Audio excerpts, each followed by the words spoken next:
The message came at 3 in the morning, when the stars outside the observation deck looked peaceful and quiet.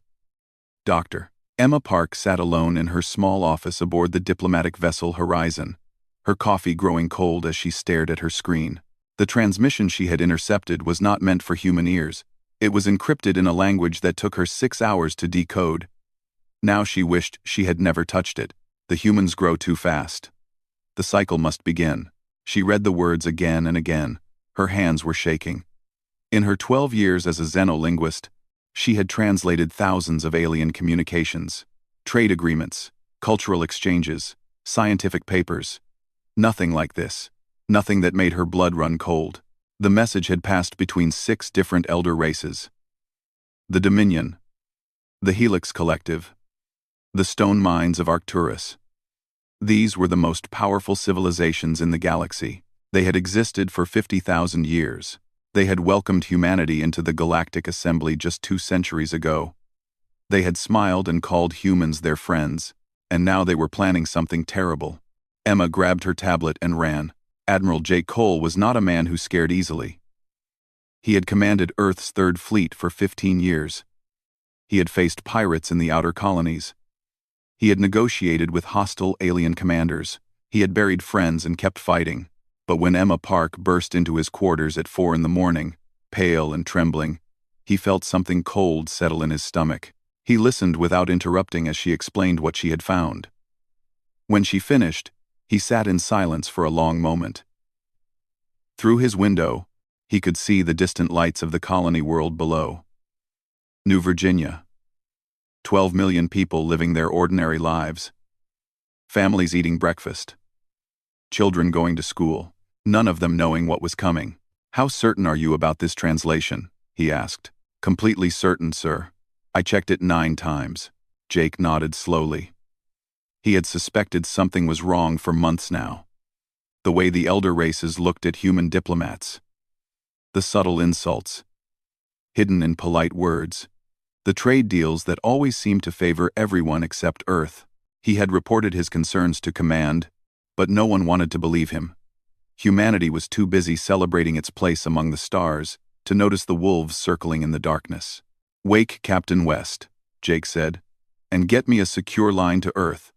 Senator Chen needs to see this." 3 days later, Senator Lisa Chen stood before the Galactic Assembly. The great chamber was built to impress, with seats rising in circles around a central platform. Representatives from 43 species watched her with eyes of every shape and color. Some had scales, some had feathers, some had no bodies at all, just floating clouds of light. Lisa had stood here many times before. Today felt different. Today, she could feel the hatred beneath their polite masks. "Earth requests expanded trade routes to the outer colonies," she said, keeping her voice calm and steady. "Our population is growing. Our people need resources. We are willing to offer fair terms to any partner who wishes to work with us." Silence. Not the thoughtful silence of consideration. The heavy silence of contempt. Ambassador Vrel of the Dominion rose from his seat. He was tall and thin, with gray skin and eyes like black glass. His species had ruled this region of space for 30,000 years. They had watched countless younger races rise and fall. To them, humanity was nothing more than clever animals who had learned to build ships. "The Assembly will consider your request," Vrel said. His voice was smooth and cold. "In time." Lisa knew what that meant. It meant no. It meant never. It meant humans should learn their place and stay quiet. She returned to her seat and said nothing more. But inside, she was already planning. She had read Emma's report. She knew what was coming, and she would not let her people die without a fight. Far from the assembly chambers, Captain Ryan West guided his ship through the darkness of space. He was young for his rank, only 32, but Admiral Cole trusted him more than officers twice his age. Ryan had a gift for seeing things others missed. Right now, he was seeing something that made his heart pound. New Virginia had gone silent. The colony should have been buzzing with activity. Ships coming and going, communication signals filling every channel. Instead, there was nothing. Just empty space and the cold light of distant stars. Ryan ordered his crew to scan the area. What they found made his stomach turn. The orbital stations were destroyed. Broken metal floating in the void. Scorch marks that could only come from military weapons. And on the surface below, the cities were dark. No lights. No movement. No signs of life. "Sir," his sensor officer whispered. "I'm detecting debris consistent with Dominion weapons signatures." Ryan closed his eyes. 12 million people. Gone. Just like that. The elder races had not even waited for humanity's answer. They had already started killing. He turned his ship around and flew as fast as his engines could carry him. The ultimatum arrived 1 week later. Ambassador Vrel delivered it personally, his cold face showing no emotion as he read the words aloud. Humanity was ordered to surrender all military technology, disband all fleets, accept permanent supervision by the Dominion. They had 30 days to comply. "If you refuse," Vrel said, "you will face corrective measures. This is not a negotiation. This is your only chance to survive." Admiral Jake Cole watched the transmission from his command deck. Around him, his officers stood in shocked silence. Some were angry. Some were afraid. All of them were looking at him, waiting for guidance. Jake thought about New Virginia, about the 12 million people who had died without warning, about all the other colonies that would follow if humanity surrendered. He thought about his daughter on Earth, just 7 years old, who liked to watch the stars from her bedroom window and dream about adventures in space. He would not let her grow up as a slave. He would not let his species die on its knees. "Send a message to Earth Command," he said quietly. "Tell them we need to have a very serious conversation. Tell them it's time to stop hiding. Tell them the wolves are here, and we need to show them our teeth." The stars outside looked peaceful and quiet, but war was coming, and humanity would be ready. The emergency meeting in Geneva brought together the most powerful people on Earth. Presidents, generals, scientists. They sat in a room, deep underground, surrounded by concrete walls thick enough to survive a nuclear blast. Outside, the world continued its normal routine. People went to work. Children played in parks. No one knew that humanity's future was being decided in this bunker. Senator Lisa Chen stood at the front of the room. Her face was tired but determined. She had not slept in 3 days. There was too much to do. Too little time. "What I am about to tell you will be difficult to hear," she began. "But you need to understand the truth. The elder races are not our friends. They have never been our friends. To them, we are a threat that must be eliminated." She pressed a button, and images appeared on the screen behind her. Documents, star maps, communication records, evidence she had spent years collecting. "They call it the pruning," she continued. "Every few thousand years, the elder races look at the younger species. They watch us grow. They measure our progress, and when they decide we have grown too fast, too strong, too dangerous, they destroy us, completely. Every ship, every colony, every man, woman, and child. They have done this dozens of times throughout history. Species that could have become great civilizations, wiped out before they had a chance." The room was silent. Some faces showed disbelief. Others showed horror. General Maria Santos, commander of Earth's ground forces, leaned forward in her seat. "You have proof of this?" she asked. "I have proof," Lisa said. "And more importantly, I have someone who can show us how to fight back." The door opened, and a thin man with gray hair walked into the room. Dr. Tom Harris looked like a college professor.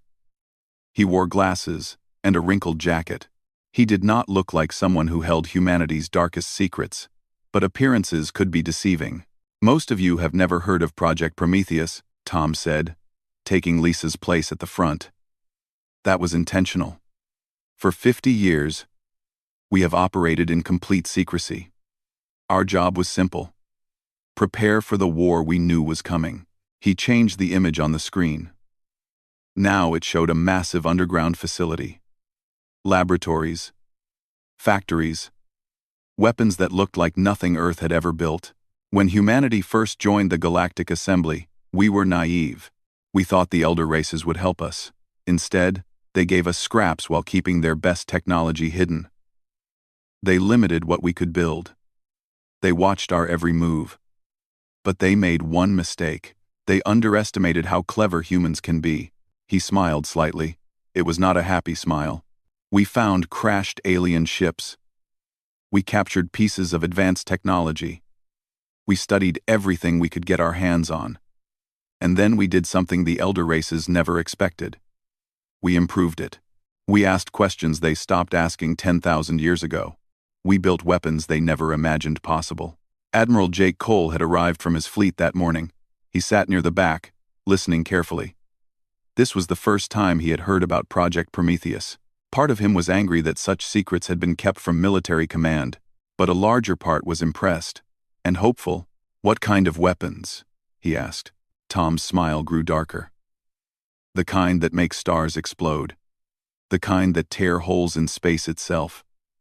The kind that will make the elder races regret ever threatening us." General Santos stood up. She was a short woman with steel-gray hair and the hard eyes of someone who had seen too many battles. She had served in 3 different wars and had never lost a campaign. Now she faced the greatest challenge of her life.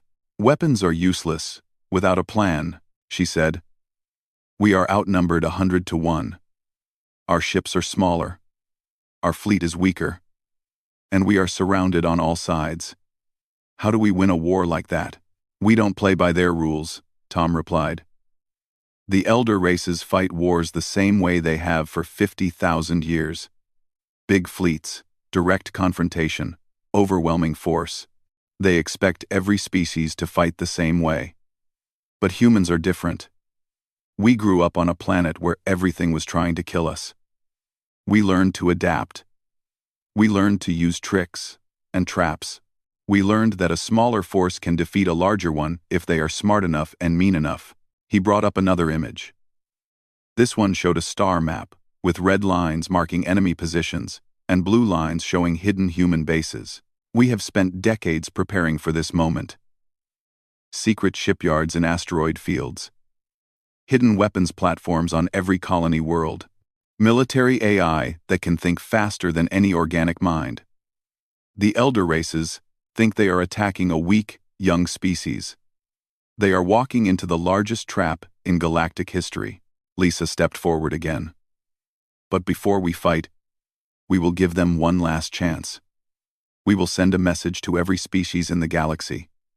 A warning. If they turn back now, there will be no war. If they continue, they will face the full fury of humanity, and there will be no mercy." The room fell silent again. Everyone understood the weight of this decision. There would be no going back, no peaceful solution. Once the message was sent, humanity would be committed to a war that would determine its survival.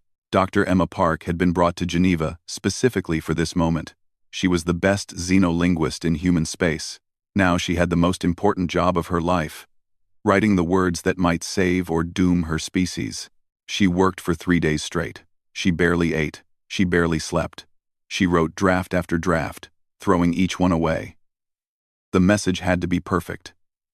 It had to be clear. It had to make the elder races understand exactly what they were facing. Finally, on the morning of the 4th day, she finished. Admiral Cole stood on his command deck as the transmission began. The message was broadcast on every frequency, in every language, across every corner of the galaxy. Billions of beings would hear these words. The universe would never be the same. "This is humanity's last warning," Emma's voice said over the speakers. "We did not ask for this conflict. We did not want war. We came to the stars seeking friendship and knowledge. You answered with hatred and death. You destroyed our colony. You murdered our people. You gave us 30 days to surrender. Here is our response." There was a pause. When Emma spoke again, her voice was harder, colder. "Withdraw your forces. Leave our space. Never threaten us again. If you ignore this warning, you will learn why Earth's children learned to walk in darkness. You will learn why our ancestors feared the night, and became the things that fear feared. We have claws you have never seen. We have teeth you cannot imagine. We did not come this far to die quietly. Another pause. Then the final words. Flee while you still can. This is your only chance. There will be no second warning. There will be no surrender. There will be no mercy. Come for us, and we will show you what humanity is capable of when we are pushed too far. Come for us, and we will burn your worlds and salt the ashes. This is not a threat. This is a promise. The transmission ended. Silence filled the command deck. Admiral Cole looked at the stars outside his window. Somewhere out there, the elder races were listening to that message. Some would laugh and dismiss it as empty words. Others might feel a small chill run down their spines. They would all learn the truth soon enough. All ships, Jake said quietly. Prepare for war. High Commander Torak watched the human transmission from his flagship and laughed. He had served the Dominion for 300 years. He had personally overseen the destruction of 12 species. He had watched civilizations burn and felt nothing but satisfaction. These humans thought they could scare him with angry words. He would enjoy teaching them how wrong they were. Order the fleet to advance, he commanded. We will crush these insects within the month. 10,000 warships crossed into human space. Each one was larger than anything humanity had ever built. Each one carried weapons that could destroy cities in seconds. The elder races had fought countless wars with this fleet. They had never lost. They did not expect to lose now. The first target was New Haven, a small colony on the edge of human territory. It had only 2 million people. A handful of defense ships. Nothing that should survive more than an hour against the Dominion Armada. Torak expected the colony to surrender immediately. Instead, the defense ships flew directly at his fleet. They were tiny compared to his vessels, like mice attacking wolves. His officers laughed at the sight. Then the human ships exploded. They had been filled with antimatter bombs. The explosions ripped through the front lines of the Dominion fleet, destroying nearly 50 ships in seconds. Before Torak could react, the planet below came alive. Hidden weapons platforms rose from the surface. Automated defense systems that the humans had buried years ago activated all at once. Missiles and energy beams filled the sky. But the most terrifying thing was the voice that spoke over every communication channel. It was not human. It was a machine. A military AI that the elder races never knew existed. Welcome to New Haven, the voice said calmly. You have made a terrible mistake. Round. The AI controlled everything. Defense platforms, ground weapons. Thousands of drones that swarmed the Dominion landing forces. It made decisions in microseconds, adapting to every move the enemy made. The elder races had banned artificial intelligence centuries ago, afraid of what it might become. Humans had no such fears. They had created thinking machines and made them soldiers. The battle for New Haven lasted 3 days. In the end, the Dominion won, but they lost 400 ships and nearly 1 million soldiers. To take one small colony, with billions of humans spread across 12 star systems, Torak began to understand the scale of his problem. Far behind enemy lines, Commander Rachel Stone guided her ship through the darkness. The Ghost was humanity's most advanced stealth destroyer. Its hull was covered in special materials that bent light around it, making it invisible to sensors. 5 sister ships followed behind her, equally hidden. Their mission was simple: find the Dominion supply fleet and destroy it. Rachel had volunteered for this mission knowing she might never come home. She had no family, no children, nothing to lose. That made her the perfect choice for suicide missions, but she had no intention of dying. She intended to hurt the enemy so badly they would never forget her name. They found the supply fleet near a gas giant. 300 cargo ships protected by only 20 warships. The Dominion had never needed heavy escorts before. No enemy had ever been bold enough to attack their supply lines. They were about to learn that humans did not follow the old rules of war. The Ghost and her sisters struck without warning. Torpedoes appeared from empty space, slamming into cargo ships before anyone could react. The escort warships fired blindly, hitting nothing. They could not see their attackers. They could not fight what they could not find. In 20 minutes, the entire supply fleet was gone. 300 ships destroyed. Millions of tons of food, fuel, and ammunition lost. Commander Stone and her squadron disappeared back into the void, leaving nothing but fire and debris behind. When High Commander Torak received the news, he felt something he had not experienced in centuries. Doubt. The first major fleet battle happened at the Kepler Passage, a narrow corridor of space that connected two star systems. Admiral Jake Cole had chosen this location carefully. The passage limited how many ships could attack at once. It took away the enemy's advantage of numbers. Cole stood on the command deck of his flagship, the Defiance. Around him, 40,000 human ships waited in formation. They were outnumbered 3-1 by the Dominion fleet approaching from the other side of the passage. But numbers were not everything. All ships, Cole said calmly, execute Protocol Thunder. The human fleet opened fire with weapons the galaxy had never seen. Singularity torpedoes collapsed into tiny black holes that swallowed enemy ships whole. Electromagnetic pulses fried alien electronics, leaving warships dead in space. Kinetic rounds moving at nearly the speed of light punched through armor like paper. The Dominion fleet was built for the old way of war.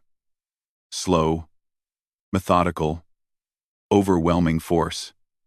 They had no answer for human tactics. No defense against human weapons. In 14 minutes, they lost 2,000 ships. The survivors retreated in chaos. Lieutenant Amy Foster flew her fighter through the wreckage, hunting down escape pods and damaged vessels. She was 26 years old and had already destroyed more enemy ships than pilots twice her age. Her squadron called her the Angel of Death. She did not mind the name. Enemy carrier attempting to retreat, her wingman reported. Orders? Amy smiled behind her helmet. We don't let carriers retreat. She pushed her engines to maximum and dove toward the massive vessel. Her fighter was tiny compared to the carrier. But she knew its weak points. She had studied Dominion ship designs for years, looking for vulnerabilities. Now she exploited every one. Her missiles struck the carrier's engine section. The ship lurched and slowed. More fighters joined her, pouring fire into the wounded giant until it finally exploded. Amy pulled away just in time, the blast wave shaking her small craft. Scratch one carrier, she reported, looking for the next target. On the ground, General Maria Santos showed the enemy a different kind of warfare. The Dominion landed troops on the colony world of Jefferson, expecting easy victory. Their soldiers were bigger than humans, stronger, better equipped. In a straight fight, one Dominion warrior was worth 10 human soldiers. But Santos did not believe in straight fights. She used traps, ambushes, hit-and-run attacks that came from nowhere and vanished before the enemy could respond. She turned the entire colony into a maze of death, where every building might hold a bomb and every shadow might hide a sniper. The Dominion soldiers were trained to fight armies. They were not trained to fight ghosts. They could not sleep because human attacks came at all hours. They could not eat because their supply lines kept getting cut. They could not rest because the moment they relaxed, another squad would be dead. These humans are insane, one Dominion officer reported before a sniper's bullet ended his transmission. They do not fight like any species we have faced. They do not stop. They do not fear. They just keep coming. Dr. Emma Park monitored alien communications from a hidden base on Europa. Her job was to translate enemy messages and find useful intelligence. But lately, she had been hearing something unexpected, something that made her smile despite the horror of war. Fear. The elder races were afraid. For the first time in 50,000 years, they faced an enemy they could not easily crush. An enemy that fought back with terrible fury, an enemy that seemed to get stronger with every battle. They call us monsters, Emma said to Admiral Cole during their daily briefing. They compare us to ancient demons from their oldest legends. They are starting to wonder if they made a mistake. Cole nodded slowly. Outside his window, the stars burned cold and distant. Somewhere out there, High Commander Torak was gathering more ships. The elder races were bringing their full strength to bear. The real fight was just beginning. Let them be afraid, Cole said quietly. Let them understand what they have awakened. We gave them a chance to walk away. They chose war. Now they will see what happens when you back humanity into a corner. He turned to his officers. Their faces were tired but determined. They had already lost friends. They would lose more before this was over. But none of them would surrender. None of them would quit. The wolves are awake, Cole said. And we are hungry. The Galactic Assembly had not seen such chaos in 10,000 years. Representatives from 43 species screamed at each other across the great chamber. Some demanded total war against humanity. Others whispered about negotiation. The alliance that had ruled the galaxy for 50 millennia was cracking apart. Ambassador Vrel stood at the center of the storm, trying to restore order. He had never expected things to go this wrong. The pruning was supposed to be simple, quick, clean. Instead, humanity was fighting back with a fury that defied all predictions. Every day brought new reports of defeat. Every day, more species questioned whether this war was worth the cost. We must commit everything, the representative from the Helix Collective demanded. Every ship, every soldier. We must crush the humans now, before they grow stronger. At what cost? Another voice answered. We have already lost more ships in 6 months than in the last 1,000 years combined. These humans are not like the others. They do not break. Vrel raised his hand for silence. His black eyes swept across the chamber, measuring the fear and doubt he saw on every face. The elder races had grown comfortable in their power. They had forgotten what it meant to fight an enemy that refused to die. We will end this, Vrel said coldly. Operation Final Light will commence immediately. Every available ship will converge on the human homeworld. We will destroy Earth itself. Without their origin planet, the humans will lose hope. They will surrender or scatter. Either way, they will no longer be a threat. The chamber fell silent. This was the final option. The most extreme measure. It would require the combined fleets of every elder race. 500,000 ships aimed at a single target. Nothing could survive such an attack. Nothing except, perhaps, humanity. Admiral Jake Cole received the intelligence report at midnight. 500,000 enemy ships were gathering at the edge of human space.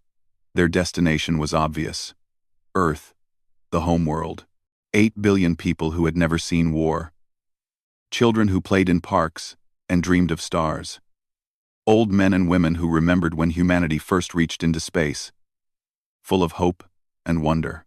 Cole sat alone in his quarters and stared at the report for a long time. He had known this moment would come. He had prepared for it. But knowing and facing were different things. If he failed now, everything would end. Not just his life, but his entire species, his daughter, his friends. Every human who had ever lived, or would ever live. He could not fail. Get me, General Santos and Dr. Harris, he said into his communicator. Tell them it's time. The meeting happened in a bunker beneath the Swiss Alps. Cole, Santos, Harris, and Senator Chen sat around a table covered with maps and screens. The fate of humanity would be decided in this room. We always knew they would come for Earth eventually, Dr. Harris said. That's why we built the Cradle Protocol. He activated a holographic display. It showed the solar system, humanity's home. But it was not the solar system that most people knew. It was a fortress. For the past 50 years, we have been secretly transforming our home into a death trap. Harris explained. The moon is hollow now. Filled with weapons, platforms, and missile batteries. Mars has become an automated factory that produces war machines around the clock. Every asteroid in the belt has been hollowed out and fitted with weapons. Jupiter's moons hide our largest shipyards, building vessels that the enemy has never seen. General Santos leaned forward. The enemy expects to find a soft target.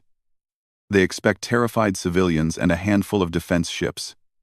Instead, they will fly into the most heavily fortified system in the galaxy. And we will make them pay for every inch. Senator Chen nodded grimly. But even with all our preparations, We are still outnumbered. 500,000 ships is more than we have ever faced. Can we actually win? Cole spoke for the first time. His voice was quiet but steady. We don't need to destroy their entire fleet. We just need to hurt them badly enough that they lose the will to fight. The elder races have never suffered real losses. They have never faced an enemy that made them bleed. When they see their ships burning, when they count their dead, they will break. Not all of them, but enough. He stood and walked to the window. Outside, the mountains rose into a clear blue sky. Somewhere up there, the enemy was gathering, coming to destroy everything he loved. We gave them a warning, Cole said. We told them to flee while they still could. They did not listen. Now we show them why they should have. On the other side of the galaxy, Elder Voron sat in a library older than most civilizations. He was one of the oldest beings in the Dominion, a philosopher who had spent centuries studying the nature of existence. Now, he studied something new. Humanity. He had accessed the forbidden archives, records of every pruning in history, dozens of young species that had risen too fast and been cut down. He had read their histories, their cultures, their final desperate struggles. All of them had fought. All of them had lost. But humanity was different. Voron found records of human history, a species that had spent its entire existence at war with itself. They had fought over land, over resources, over ideas. They had invented weapons of terrible destruction and used them on their own kind. They had nearly wiped themselves out a dozen times. And yet they kept going. They kept building. They kept reaching for the stars. Other species grew strong through peace and cooperation. Humans grew strong through conflict. War was not something that happened to them. War was part of them. It was in their blood, in their bones, in the very structure of their minds. Voron closed the archives and sat in silence. For the first time in his long life, he felt fear. Not for himself, but for his people. The elder races had awakened something they did not understand. Something that would not stop fighting until it won or died. And humans, he realized, were very good at not dying. Dr. Sarah Blake stood in the weapons lab on Europa and watched the final preparations. She had spent her entire career building the tools that humanity would use in this war. Singularity bombs, star-killing devices, weapons that could crack planets and tear holes in space. She was proud of her work. She was also terrified of it. Second thoughts? Dr. Harris asked, standing beside her. Sarah shook her head. No, they gave us no choice. But I keep thinking about what happens after. Even if we win, we will have killed billions, destroyed civilizations that lasted longer than human history. Can we live with that? Harris was silent for a moment. We live with it or we die. Those are the only options. The elder races decided long ago that they would rather kill us than share the galaxy. We are just refusing to cooperate with our own extinction. The weapons were loaded onto ships. The ships joined the fleet. The fleet moved toward Earth. The final battle was coming. Admiral Cole addressed his officers one last time before the enemy arrived. They stood on the command deck of the Defiance, watching the stars and waiting for war. I will not lie to you, Cole said. Many of us will not survive the next few days. The enemy is bringing everything they have. They mean to end us once and for all. He paused, looking at each face. Young officers who had never seen real combat. Veterans who had fought a dozen battles. All of them afraid. All of them determined. But I want you to remember something. Humanity has faced extinction before. Ice ages. Plagues. Wars that killed hundreds of millions. Every time, we survived. Every time, we came back stronger. We are the children of survivors, the descendants of those who refused to quit when everything seemed hopeless. He straightened his shoulders. Outside, the first enemy ships were appearing on sensors. 500,000 vessels, coming to destroy everything he loved. The elder races call us young. They call us primitive. They think we are easy prey, because we have only been in space for a few centuries. They are about to learn the truth. We did not survive this long by being weak. We survived by being the most stubborn, most adaptable, most dangerous species on our planet. And now we will show the galaxy what that means. He turned to face the approaching enemy. They wanted a war. They wanted to teach us fear. Instead, they will learn why the darkness itself learned to fear humanity. Today, we fight for Earth, for our families, for our future. Today, we show the universe that humans do not go quietly into the night. He raised his hand. All ships, prepare for battle. Let's teach them what a last warning really means. The Battle of Sol began at dawn. Earth time. 500,000 enemy ships poured into the system like a tide of metal and fire. High Commander Torak stood on his flagship and smiled. This was the moment he had waited for, the moment humanity would finally learn its place. He gave the order to advance. Then the system came alive. The asteroid belt erupted first. Thousands of hidden platforms opened fire at once, filling space with missiles and energy beams. Ships that had been hiding among the rocks for years revealed themselves, striking at the enemy flanks. The moon's weapons roared, massive cannons that could kill warships from half a system away. Mars launched wave after wave of automated drones, machines that feared nothing and never stopped attacking. Torak lost 10,000 ships in the first hour, 10,000 more in the second. His fleet pushed forward through walls of fire, paying in blood for every inch of space. The humans were everywhere, fighting like demons, refusing to retreat even when outnumbered 10-1. Admiral Cole commanded from the Defiance, directing 40,000 human ships against an enemy that still outnumbered them badly. He split his forces into small groups that struck and ran, never giving the enemy a clear target. He used the planets and moons as shields, forcing the Dominion to waste ammunition on rocks while his ships hit them from behind. Lieutenant Amy Foster led her fighter squadron into the heart of the enemy formation. They were hunting carriers again. The massive ships that launched smaller vessels. Every carrier they killed was 1,000 fewer enemies to worry about. Target acquired, her wingmen reported. That's their command carrier. Torak himself is on that ship. Amy smiled behind her helmet. Then let's go say hello. Her squadron dove toward the carrier, weaving through enemy fire. Fighters exploded around her. Pilots dying in flames. She did not slow down. She did not turn back. This was what she had trained for. This was what she was born for. She launched her missiles at the carrier's bridge. The first one missed. The second one hit. The third one punched through the weakened armor and detonated inside. She pulled away as the carrier's front section exploded, fire blooming in the void. But the ship did not die. Damaged and wounded, it kept fighting. And now it was turning toward Earth. Dr. Emma Park watched from a bunker deep beneath Geneva. Her screens showed the battle in real time, thousands of ships fighting and dying among the stars. She had one final job to do, one more message to send. Not to the enemy, but to the younger races watching from across the galaxy.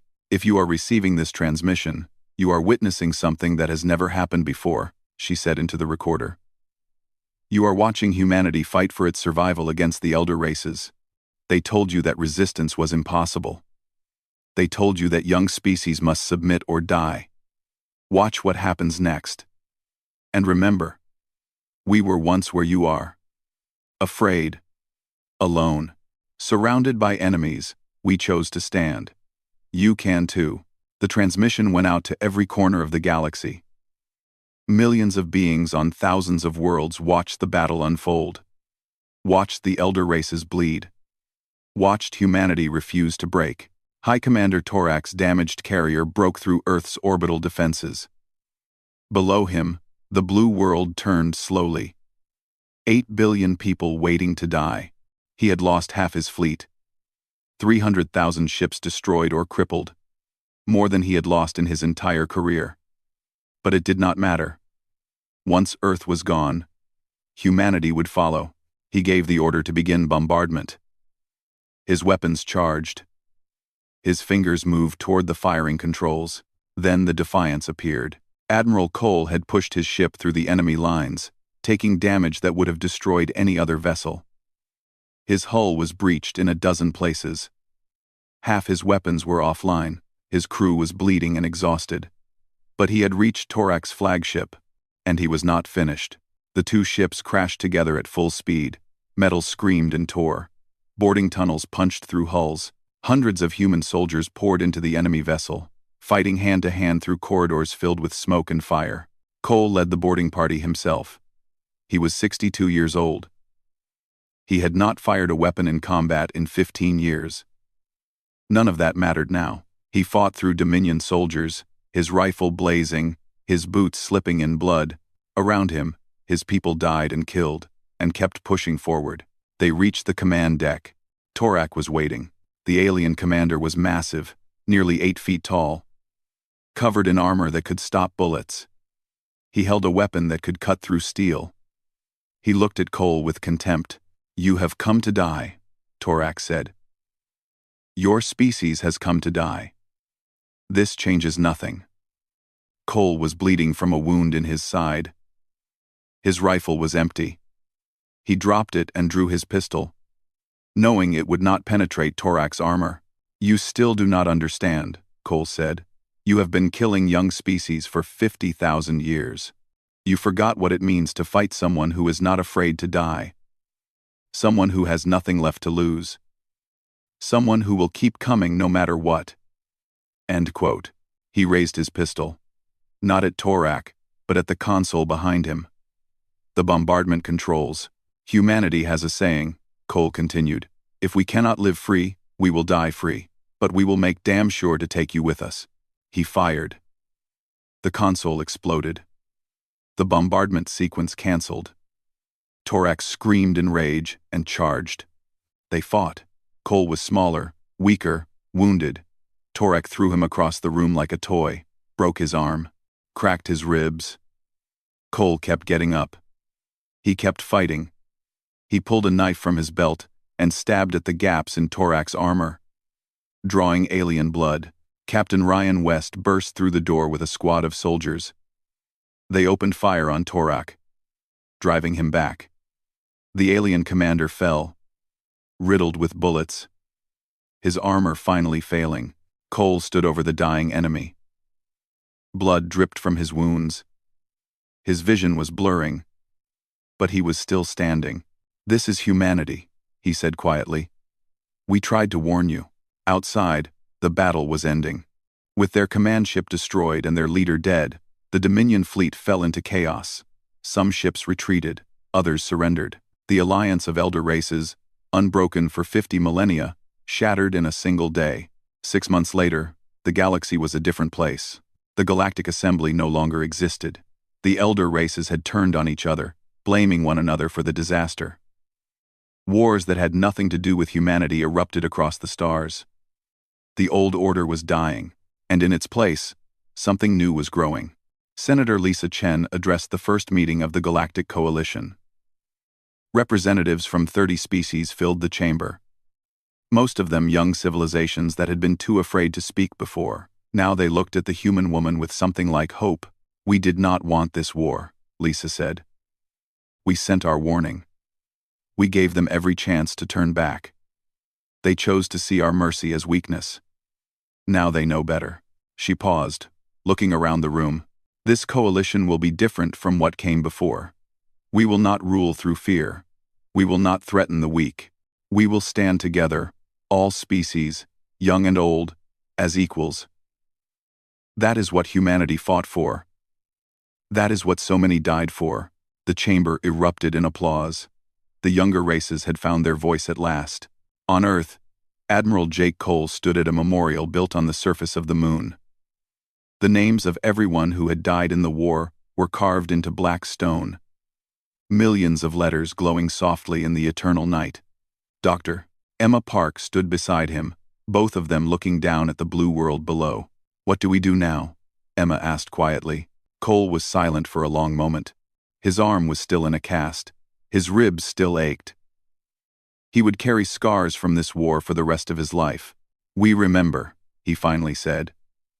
"We remember what we are capable of. The darkness and the light.